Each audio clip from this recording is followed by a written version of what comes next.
Obzirom da je mrtva sezona nekih poljoprivrednih vanjskih radova, naša općina, odnosno služba za privredu općine Bugojno se potrudi da održi i organizuje nekoliko edukacija za poljoprivredne proizvođače iz razne oblasti.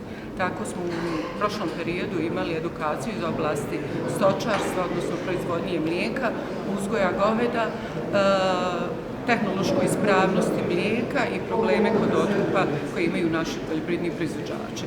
Danas evo imamo predavanje iz oblasti proizvodnje povrća u zaštićenom prostoru. Predavač je direktor Federalnog zavoda za poljoprivredu gospodin Omer Kurtović, sa kojim mi imamo već dugogodišnju saradnju, njim lično, a i tako i njegovim saradnicima sa Federalnog zavoda.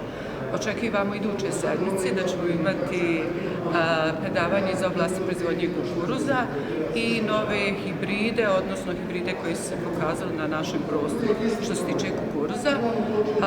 Sljedeće predavanje smo planirali da organizujemo vezano za proizvodnju maline, odnosno hemijska zaštita maline sa osvrtom na gnjojidbu.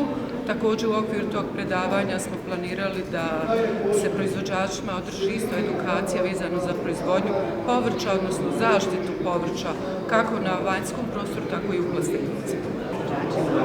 Dakle, danas je tema proizvodnja povrća u zaštićenim prostorima, što se odnosi na plasteničku, stakleničku proizvodnju kao i proizvodnju u mrežarnicima. Radi se o proizvodnji koja ima trend rasta u proteklim godinama i očigledno je da će taj trend zadržati u narednom periodu iz razloga što proizvođači u zaštićenim prostorima postižu daleko bolje rezultate u odnosu na proizvodnju sa otvorenog polja. Sama činjenica da imaju proizvodnju van sezone prispijeća proizvoda sa otvorenog polja imaju olakšan plasman, bolji kvalitet, dakle i veću zaradu.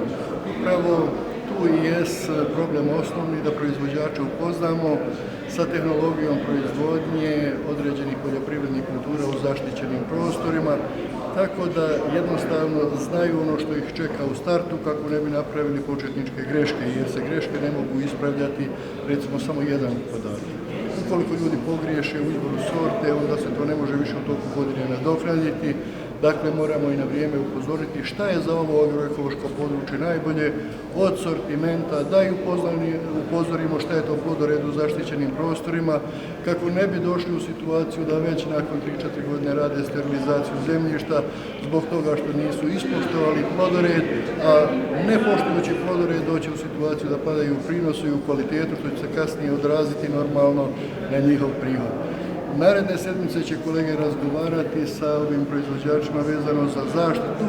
Dakle, danas nećemo obrađivati zaštitu, a sve ostale aspekte hoćemo, tako da će proizvođači u naredna 2,5 sata biti u mogućnosti da, pored onoga što ja kažem, za govornicom pitaju sve ono što ih interesuje, a vezano je za ovu plasteničku proizvodnju.